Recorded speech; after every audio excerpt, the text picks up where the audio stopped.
Good morning and grace and peace to you from God our Father and our Lord Jesus the Christ. Amen. The reading this morning is from Jeremiah chapter 32 verse 17, the King James Version. Ah, Lord God, behold, thou hast made the heaven and the earth by thy great power and stretched out arm, and there is nothing too hard for thee. Here ends the reading. Nothing. There is nothing that the Lord cannot do.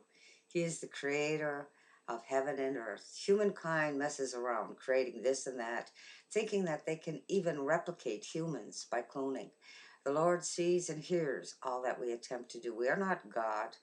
Over and over again, humankind has got to thinking that they should play God and do things that only God can do, only God should do. There are consequences to thinking that we can usurp the power and authority of the one who created us, as our history will tell us. Consider the people of Babel and their attempts to create a tower reaching the heavens. As inconsequential as we might view it today, God did not think it inconsequential, and he confounded their languages so that they could no longer work together to build that tower. There is nothing too hard for the Lord. He will save his children that are being manipulated by others who think that they are as powerful as God.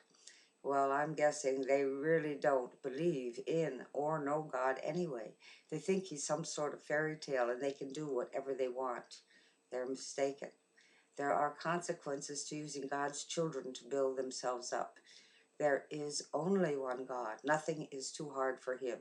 He can lift up and he can tear down. He will bless those who trust in him with life, eternal life, and salvation. Let us pray. Heavenly Father, we worship you and we give you thanks for all that you have done for us. We especially thank you for granting all who trust in their salvation a gift from you for the sake of your Son, Jesus the Christ. Amen.